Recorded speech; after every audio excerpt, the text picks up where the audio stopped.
pouco antes da live, né? Estava conversando com o Mauro aqui e o Mauro estava apurando. O Mauro estava conversando com pessoas do staff do Bruno Henrique. O Mauro conversou com pessoas também do Flamengo. E o Mauro vai dar em primeira mão aqui informações novas sobre a situação atual do Bruno Henrique, que tem contrato encerrando agora, dia 31 de dezembro, com o Flamengo. Existe o interesse do Palmeiras. O Palmeiras está vindo forte no Bruno Henrique. O Flamengo está tendo alguma dificuldade de renovação, porque existe alguns pontos discordantes entre o que os empresários, os representantes dos jogadores querem, o próprio jogador em si e o clube. Enfim, Mauro, fala para a galera aí, né, o que você apurou, as informações novas que você tem, como é que está a situação nesse momento da renovação entre Flamengo e Bruno Henrique. Bem, quando eu estava apurando essa questão das renovações, me foi passado essa situação do Gabriel que eu acabei de falar, né, que o Gabriel está mais perto de uma renovação, a formação do Bruno Henrique que estava mais difícil e a coisa ainda estava em negociação. Vou voltar lá para o ano passado, né? A versão, né, que vem das pessoas que cuidam da carreira do atleta é de que no ano passado, no primeiro semestre, quando o Bruno Henrique ainda se recuperava da lesão, eles propuseram uma conversa para renovar o contrato e o Flamengo ficou de conversar com eles e não teria conversado. Tá? O Bruno Henrique voltou em abril. Ele até voltou antes do esperado. A expectativa era maio, junho, ele voltou em abril contra o Coritiba, na primeira rodada do Brasileiro 3-0. Ele entrou aos 24 minutos do segundo tempo. Acho que foi dia 24 de abril, foi em abril. Enfim, então ele voltou antes. E nesse período que ele estava perto de voltar, eles queriam começar a conversar para renovar o contrato antes que entrasse nos 6 meses finais em que ele poderia assinar pré-contrato com alguém, que é o que está acontecendo agora, né? Já está na reta final do contrato.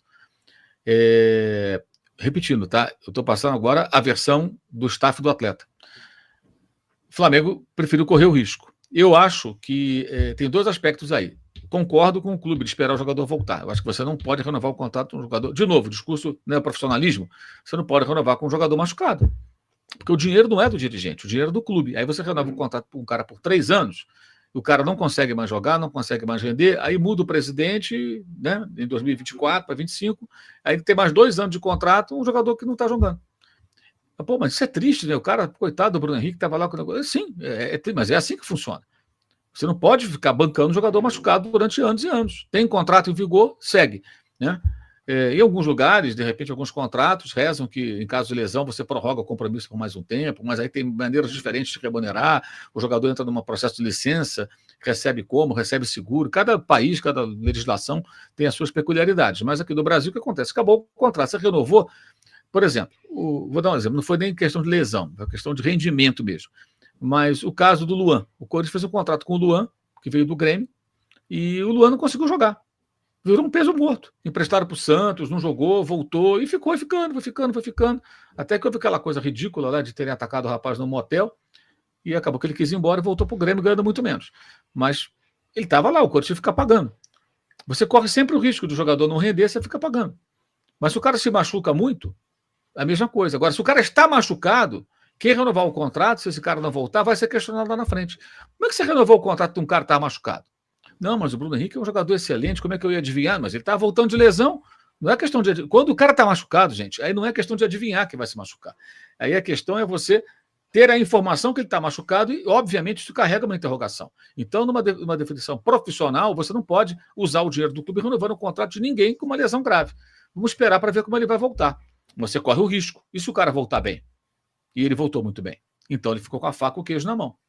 Aí ele pode pedir o que ele quiser. Até aí não tem problema nenhum. Corretíssimo. A grande questão é que foi utilizada uma situação em que o staff do jogador queria uma recompra do jogador. Até o pessoal dele agora está evitando essa palavra, recompra, não quer e tal. Porque, de fato, recompra é um absurdo. Eu concordo que é razoável você cobrar luvas, um salário muito bom, um jogador importante. Mas recomprar o jogador não faz sentido, gente. O jogador já é do clube. O clube já comprou o jogador. E ele já foi valorizado lá atrás com um aumento significativo que teve no início da temporada 2020, depois do grande ano de 2019. Para quem não sabe, o Bruno Henrique ele ganhava quase 1/3 do Gabigol, do Arrascaeta, desses caras. Ele teve quase triplicado o salário dele. E foi merecido, porque ele comeu a bola, foi rei da América. Aí ele teve o Flamengo o valorizou. Claro que também se protegeu do assédio de outros clubes, que poderia acontecer, já acontecia na época, né? com uma multa rescisória mais alta. Mas houve o reconhecimento e a valorização. O que pensa o pessoal do Bruno Henrique é assim, poxa, vou falar aqui a grosso modo, mas investiram tanto no Cebolinha, por que não pode melhorar a grana do Bruno Henrique? Estou investindo tanto aí até hoje para ter o Davi Luiz, por que não pode ter o Bruno Henrique pagando mais? A questão é o precedente que você pode abrir. Há uma diferença, na minha opinião, porque se o Cebolinha custou caro, você tem que pagar uma multa para trazê-lo. A remuneração do jogador é outra história. O Davi Luiz, ele já veio livre, é uma outra situação. O Bruno Henrique já é do Flamengo e ele muda o patamar dele no Flamengo. Ele se valoriza no Flamengo. Os dois ganham juntos. Mas eu entendo que legalmente o jogador pode pedir o que ele quiser.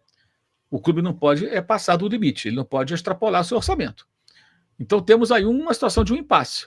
E a informação importante, que eu acho que essa pesa muito para o torcedor formar sua opinião. A informação que eu tive do staff do jogador foi que a proposta do Palmeiras, além de ser de 4 anos, como já foi noticiado por alguns colegas, ele pede ao Flamengo 3, o Palmeiras já assina com 4. Ele faz 33 anos agora, no dia 30 de dezembro. Isso significaria que o contrato dele com o Palmeiras, se ele assinar, terminaria com 37 anos. Tá? 4 anos de contrato. E o que o Palmeiras oferece ao Bruno Henrique, segundo o staff do atleta, é de 30% a 40%, ele não me passou o percentual exato, mas é entre 30% e 40%, tá? A mais do que o Bruno Henrique pede ao Flamengo. Então, imagina o seguinte, se o Bruno Henrique pede ao Flamengo 100, o Palmeiras oferece 135, 140, alguma coisa assim. Então, o Palmeiras oferece mais do que o Flamengo terá que pagar se aceitar, sem pestanejar aquilo que o Bruno Henrique está pedindo. Essa é a versão do staff do jogador. E aí tem uma conclusão que é importante, até para não ficar demonizando o atleta, né? O jogador, se quiser pensar só no dinheiro, ele assina hoje com o Palmeiras. Ele pode assinar hoje com o Palmeiras. Então, se de fato o Palmeiras tem essa proposta muito superior, se ele pensar só na grana, ele faz 4 anos com o Palmeiras, assina e dia 2 de janeiro está se apresentando no CT da Barra Funda para treinar lá com a equipe do Abel Ferreira. Pronto, acabou. Então, essa é a situação hoje. Eu acho que o Flamengo vai se esforçar para não perdê-lo, especialmente com esse acesso do Palmeiras, mas acho que o Flamengo não pode sair dos trilhos.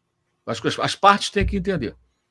As partes têm que entender. E aí tem um aspecto que eu acho que é importante também, que é assim, mas é o último contrato que o jogador pode fazer. Eu concordo plenamente, mas eu acho que existe uma diferença entre assim, o último contrato de alguém que não ganha tão bem e tem a chance de finalmente ganhar bem e o último contrato de quem já ganha muito bem e vai continuar ganhando muito bem de uma forma ou de outra. Acho que tem uma diferença aí. Então, esse argumento, acho que ele vale até um certo ponto nesse caso específico. Ele já é um cara muito bem remunerado, né? E aquela coisa, no Flamengo existem aspectos que são relevantes também, que ele está adaptado à cidade, a família está lá, todo mundo está lá, ele é amado pela torcida, ele é hoje o jogador mais querido pela torcida do Flamengo, fácil. A torcida adora o Bruno Henrique, mais que o Gabriel disparado, mais que o Arrascaeta, mais qualquer um. Eu não tenho dúvida disso. A torcida gosta muito dele. Vale a pena colocar esse risco? Não sei. Que ele ganha bem, vai continuar ganhando bem. Se ele for para um outro clube, no caso do Palmeiras, ele vai ter que conquistar algo que ele já possui, que é jogar para caramba para a torcida. E se não for tão bem, vai ser questionado, que custou muito dinheiro, né? Estará custando muito dinheiro. Então, tem vários aspectos que tem que ser considerados, que é uma decisão dele. Eu acho que o Flamengo tem que sentar à mesa e negociar. Existem alguns pontos que, pelo que passa o staff do jogador, também são discutíveis, como, por exemplo, uma reunião marcada para o sábado retrasado, quando o Flamengo jogou contra o Corinthians aqui em São Paulo. A reunião aconteceria aqui e o Flamengo adiou essa reunião. Isso aconteceu dias depois, ou seja, na semana subsequente, que foi a semana passada. O Flamengo recebeu a proposta e ainda não retornou, segundo o staff do jogador. Está esperando agora uma contraproposta do Flamengo. Eu acho que o Flamengo deve fazer um esforço ficar com o jogador, mas sair dos trilhos em hipótese alguma. E a ideia da recompra eu acho absurda. E por que eu acho absurda? Eu entendo da seguinte maneira. Por que um clube, quando revela um jogador, ele tem sob contrato e quando ele vai vender esse jogador jovem, ele recebe muito dinheiro? Como o Endrick agora vai para o Real Madrid. Para descobrir um Endrick, o Palmeiras investe muita grana, gente. Num CT, em centenas e milhares de garotos ao longo dos anos, a maioria não rende, não vira jogador profissional. Então, quando acha uma pedra preciosa, como Vinícius Júnior, um Rodrigo, um Endrick, ou um bom jogador como o Danilo, como o João Gomes, eles saem por muito dinheiro. Por quê? Porque para tirar um desse, você botou muita grana ali. Se o jogador sair sempre de graça, por que o clube vai revelar jogador? Eu vou pegar de graça de alguém. Mas quem é que vai querer revelar jogador se você nunca consegue transformar isso em dinheiro? Só tem despesa, porque a base não dá lucro. Ela só dá lucro na venda. A base só gera despesa. Aquilo é investimento, na verdade. Mas é investimento que você vai poder vender o jogador. Você vai aproveitá-lo tecnicamente e depois vai vender. Alguns nem você aproveita. Todos os clubes, o Flamengo não é diferente, vendem muitos jogadores que saem da base e que não têm chance no profissional, já são logo vendidos. A gente vê 500 mil euros, 1 milhão de euros, 700 mil dólares, né? Vira e mexe, vende um ou outro aí que não teve muita chance, mas é dinheiro que entra e ajuda a viabilizar a estrutura do futebol de base, que tem jogadores que moram lá, dormem lá, comem lá, se vestem lá, tem médico, tem dentista, psicólogo, técnico, preparador físico. O cara é formado no clube, até como cidadão, muitas vezes. Então, esse investimento tem que ser recompensado. E quando você adquire os direitos pagando uma multa, é claro que você, tendo o cara sob o contrato, você vai ser indenizado, caso ele queira ir embora para outro clube, queira levá-lo, porque você fez um investimento, você tem que ser ressarcido. Essa é a lógica do mercado. Agora, o jogador, ele não faz investimentos nele mesmo, entendeu? O jogador não gasta 15 milhões de euros nele mesmo, é o clube que gasta. O jogador não mantém uma estrutura de milhões de reais para ele treinar. É o clube que tem aquela estrutura e o traz para dentro dessa estrutura e o desenvolve. Então, eu não entendo como razoável falar em recompra do jogador, porque o jogador ele vende os serviços que ele tem e não a sua formação, digamos assim, ou o seu valor de mercado. Então, ele pode reivindicar um salário, claro, luvas, porque olha, você não está pagando para me contratar. Então, agora, há uma diferença na minha visão entre você trazer de fora, que é o que o Palmeiras está tentando fazer, né, e você ter o jogador. Porque o Flamengo já investiu no Bruno Henrique. Foi um grande negócio, isso é inegável. Foi muito barato pelo que ele apresentou. Mas ele também cresceu de rendimento no Flamengo. Por quê também? O Flamengo o cercou de grandes jogadores. E com um grande treinador, Jorge Jesus. E aí ele virou agente do Bruno, representante do Bruno. Tem isso, isso, isso. E ele vai colocar os argumentos dele. Então, olha, você cede um pouco aqui, cedo ali. Por exemplo, ele quer 3 anos de contrato. O que eu acho que seria razoável. Você quer 3 anos? Vamos fazer 2. E o terceiro, vamos vincular ao seu desempenho. Se você fizer X jogos em 2025, automaticamente renova para 2026. Vamos fazer assim? Você não confia no seu taco? Você não está certo de que você consegue jogar 3 anos? Vamos fazer dessa maneira. Ah, mas eu vou fazer mais. Se você jogar um percentual ainda maior, eu te dou um bônus. Se você for titular em mais jogos ainda, eu te dou um bônus. Vamos dar um número hipotético. Se você for titular em 25 jogos, eu renovo automaticamente. Se você for titular em 40 jogos, tá? Na temporada, eu te dou um bônus de X. Eu te pago mais. Eu renovo e te pago mais. Porque aí você tem a confirmação de que o cara está sendo útil, está sendo escalado. Então, eu acho que existem mecanismos, maneiras de você negociar isso de uma forma boa para todo mundo. Agora, se ele pensar só no dinheiro, ele assina hoje com o Palmeiras. Então, isso é importante, informação que eu julgo muito importante, até porque tem muito torcedor que está com raiva do cara. Eu acho que não é para ter raiva dele. Acho que nem da diretoria, que também, no aspecto, se marcou a reunião e não fez, lá no Vitor conversar, também errou. Né? Mas eu estou falando de um lado, não vi o outro lado ainda. Agora, a diretoria também não poderia renovar o contrato do jogador machucado. Por que o Rodrigo Caio não vai ficar? A não ser que ele consiga mudar esse cenário agora nesse final de ano com o Tite. Porque o Rodrigo Caio, sabe-se, não consegue ter rendimento físico. Então o Flamengo não quer renovar por isso. Pô, mas ele é um cara legal, um ótimo jogador, assim, todo mundo gosta muito dele, as palavras sobre ele sempre são muito generosas, elogiosas, mas ele não consegue jogar.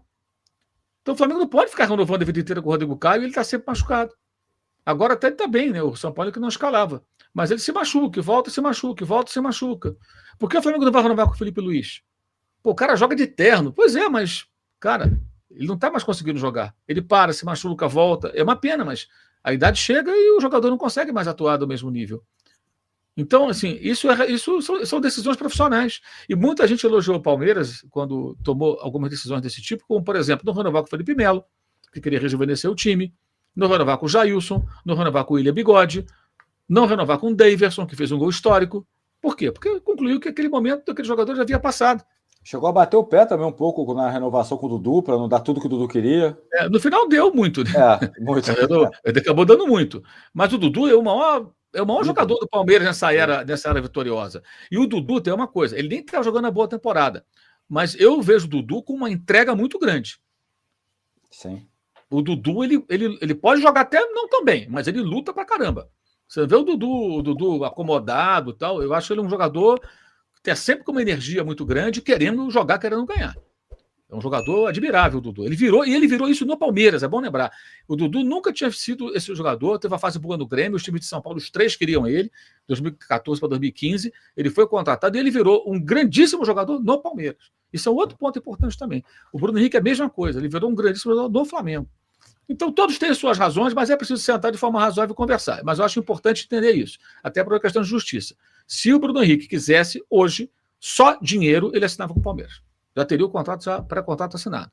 E ele, segundo o seu staff, eles não estão negociando com o Palmeiras para fechar, tem a proposta, porque querem ouvir o Flamengo. Então, cabe agora ao Flamengo tentar definir essa situação. E se por acaso a pedida for muito acima, cabe aos dirigentes explicarem, olha, está muito acima do que a gente pode pagar dentro do nosso orçamento. Mas aí tem uma contradição. Como é que você renova com o Gabigol e não renova com o Bruno Henrique?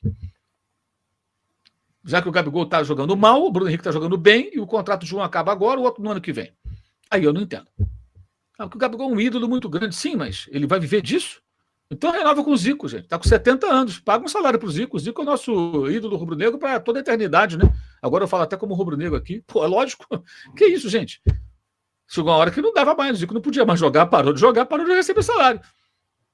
Então não tem sentido. O Gabigol tem que entregar. O Bruno Henrique está entregando. Isso aí me parece um contrassenso. Você acelerar a renovação de um jogador em má fase e que não demonstra nenhuma autocrítica sobre essa má fase, o que é algo preocupante, e o outro que está jogando muito bem, o contrato termina agora, você não define a situação. Deveriam priorizar a discussão com o Bruno, não com o Gabriel, na minha opinião. Hoje eu quero